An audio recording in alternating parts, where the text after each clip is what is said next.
Rubí, l'evolució d'un poble. Una ciutat educadora ha de saber trobar, preservar i presentar la seva identitat. Això la farà única i serà la base per a un diàleg fecund amb els seus ciutadans i amb altres ciutats. Article 15è de la Carta de Ciutats Educadores. Rubí ha estat un dels municipis que més ha crescut al Vallès durant els darrers 70 anys. Per no perdre de vista els orígens d'aquesta ciutat, que un dia va ser poble, farem un viatge d'anada i tornada al temps d'infantesa dels nostres avis. Fotografies del paisatge de fa un temps es transformen en paisatges actuals.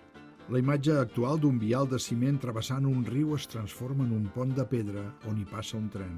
El trànsit frenètic d'un polígon industrial canvia per la plàcida imatge del camp amb el transitar d'un carro amb vela en un camí vorejat de grans plataners. Del centre urbà atapeït de trànsit, al plàcid carrer arbrat del centre del Rubí rural, de l'estació del tren tapat pel pas del trànsit de cotxes a diferent nivell, es passa a la foto plàcida de l'arribada del tren a l'estació. Tornem a un carrer del centre i ens transportem al mateix carrer amb voreres i 400-600 comptats aparcats a banda i banda del carrer. De l'església urbanitzada amb un parc infantil a l'església envoltada de cases baixes, la benzinera Corral de la cantonada es transforma en una drogueria i tenda de queviures, un colmado de planta baixa, des de l'actual plaça de la Vila a l'antiga casa consistorial. Ja hem arribat. Com a tants altres pobles, cada casa té el seu propi nom. Josep Vallhonrat. El carrer que vivia jo, nosaltres era Cal Pelegrí, casa, el meu avi.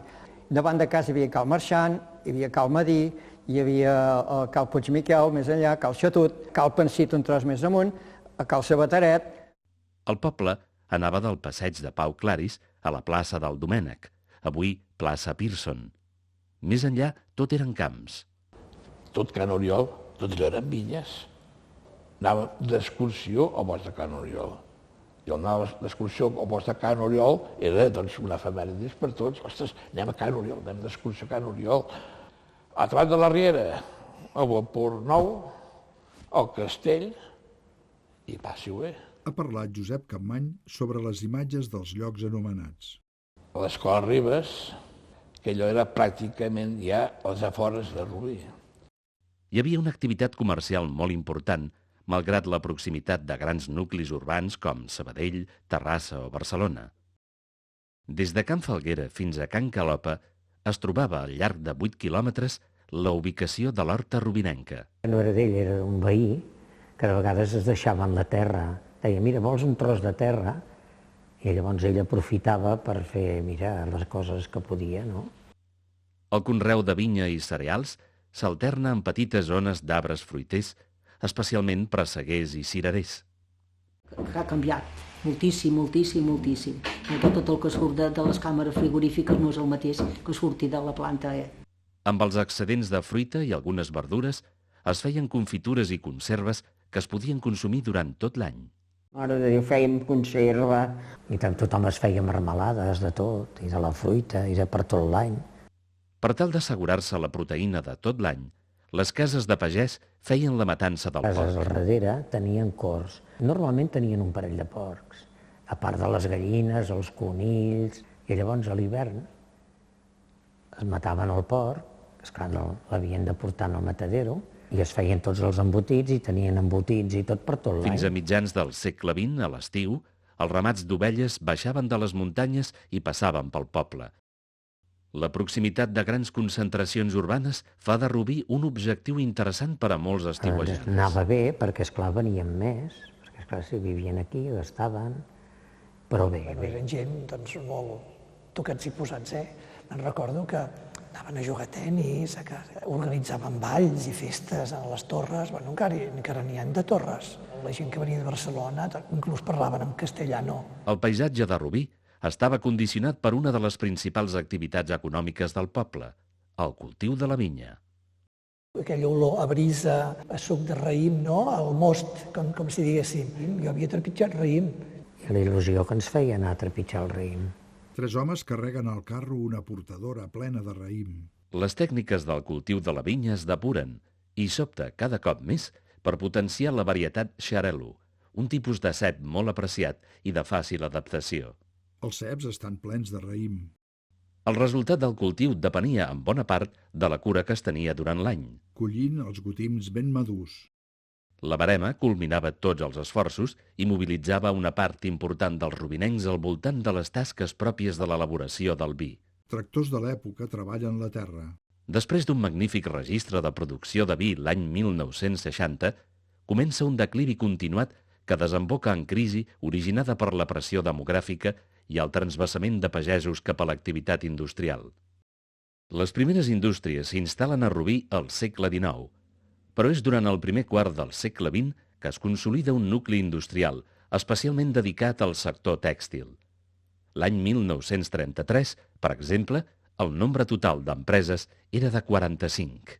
Hi havia 3 o 4 indústries o 5 molt importants i que hi treballava no sol la gent de Rubí, sinó també molta gent que venia de fora, sobretot de Sant Cugat. Tots els propietaris de les fàbriques eren totes de fora, excepte l'Arc. L'Arc era de Rubí. Després de la crisi industrial dels anys 30 i de la precarietat dels 40, causada pels efectes de la guerra, comença a créixer novament la indústria, com per exemple la Josa, una fàbrica que s'amplia el 1957 i esdevé un punt de referència. El creixement de la indústria necessita una mà d'obra que s'aconseguirà amb l'arribada d'immigrants i amb l'arribada d'uns pagesos que veuen més rendible canviar de sector. La meva mare teixia a Can Sedó. A principi dels anys 60, molts treballadors de la tradicional indústria tèxtil es passen a la incipient indústria metal·lúrgica.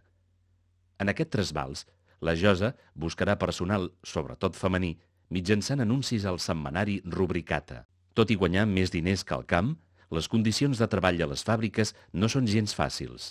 El treballador no tenia cap avantatge, cap ni una. Quan un demanava feina, no podia preguntar què guanyaria. Gràcies que et volguessin. Aquests anys sí que va ser uns anys d'explotació, però explotació molt forta. El procés migratori a Rubí està lligat fonamentalment a la construcció de fàbriques. Tot i que la immigració ja havia començat molts anys enrere, la necessitat de reconstruir el que les rieres s'havien dut fa que s'acceleri l'arribada de gent de fora, especialment del sud d'Espanya. Imatges d'un lliurament de barracons i d'un casament. Molta gent arriba a Rubí a treballar. Les condicions de vida dels seus llocs d'origen fan que molts optin per buscar un futur millor. La majoria dels emigrants troben el que havien estat buscant, feina. A partir d'aquest moment hauran de conviure dues cultures, però dins del context de la dictadura franquista. Gràcies a aquesta gent s'han fet moltes coses i encara ara, gràcies a la gent que ve de fora, fan moltes feines que nosaltres no volem fer. Durant la dècada dels 90 comencen a venir altres immigrants que, a diferència dels vinguts durant els anys 60, arriben de diferents parts del món, especialment del Magreb i de Sud-amèrica. Aquesta nova immigració reprodueix esquemes d'èpoques anteriors. Ells també han de pagar, en moltes ocasions, un alt preu per aconseguir una vida millor. Un pot perfectament estar integrat en una societat i respectar les lleis, però també tenir les seves costums, la seva moral. Nos sucede a todos los seres humanos, necesitamos juntarnos con los nuestros y poder trasladar esto hacia los demás. Lo peor que puede pasar es que un niño sea mayor y no sepa ni dónde viene ni dónde és. L'adaptació a la llengua i cultura és un procés lent que planteja moltes preguntes d'identitat als que estan entre dos mons. Ara, que no és el Rubí que els nostres avis havien pensat, els nostres pares tampoc. Jo soc molt rubinenc, perquè a mi no em traurien de Rubí ni el fums de sabatot, perquè jo estic molt bé a Rubí i no té res a veure el Rubí que hi ha ara amb el Rubí que jo vaig viure de jovenet. Passen imatges del Rubí actual, carrers amb l'activitat quotidiana, de la plaça de la Vila i de carrers amb jardins plens de flors i la imatge del castell. Pantalla en negre. Crèdits. La llista de persones entrevistades passen per la pantalla. Imatges cedides per Arxiu Municipal de Rubí, Arxiu Fotogràfic Roset, Arxiu Fotogràfic Maria Rossinyol, Josep Feliu Badaló, Josep Maria Roset, Pere Xercavins, Fotografies Vilardell, Agraïments, Museu Etnogràfic Vall Honrat, Pep Borràs Brustenga, Associació Mellamo Perú, Associació de Veïns Les Torres. Producció, Castell Ecomuseu Urbà, Museu Municipal, Ajuntament de Rubí. amb el suport de la Diputació de Barcelona, xarxa de municipis. Donem les gràcies a totes aquelles persones que ha fet possible la realització d'aquest documental. Guió d'audiodescripció i locució, Llorenç Blasi.